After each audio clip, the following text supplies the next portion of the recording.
Are there any mistakes that you've kind of made or that you learned from maybe in the early days or even recently? Anything that's kind of like an aha moment that happened for you? Um,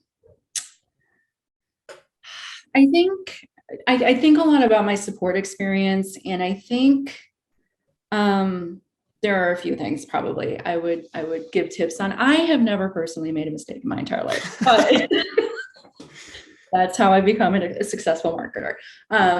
Speaking from working with a lot of our customers, I would say you don't need to start from scratch on anything. We have literally a million free tools, recipes, we have onboarding, we have a success team. You do not need to start from scratch. Whatever your marketing need is, either look on our website or Google it, and somebody has already kind of come up with a good way to do it that you can tailor for your audience.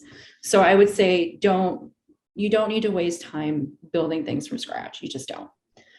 The other thing is I would not wait until you were completely in the weeds and completely frustrated with trying to figure something out before asking for help. Mm. Um, I find that happens.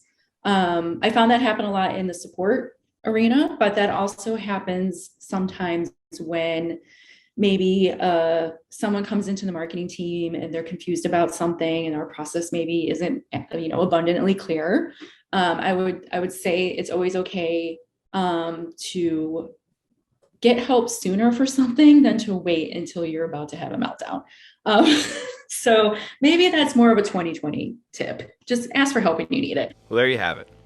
As Colleen said, whatever your marketing need is, or whatever that process is that you have that needs automating, chances are there's someone who's had a similar need or has looked into automating that process. You're not alone, and you can use existing automation recipes and resources to help you figure out where to start or to give you a framework which you can then tailor to your unique business.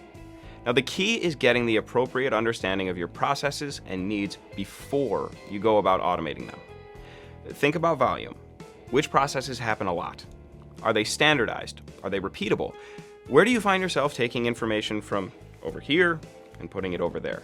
Where do you find yourself checking your email or your information source for an update or an approval from someone? These are likely areas that could use a bit of workflow automation. So break out that flowchart or your pen and paper, or write it all out piece by piece from start to finish. How does it work? Where can it be more efficient? Where are all the manual tasks?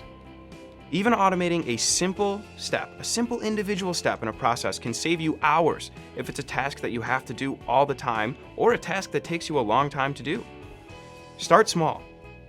Automate a step at a time. Have an idea of where you're going to build before you start building. And if you get stuck, again, ask.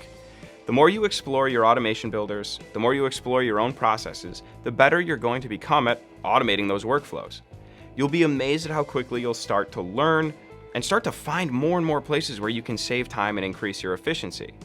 This leads to more reliable processes, more accurate and timely information, and an overall better experience for you, for your teammates, and for your customers.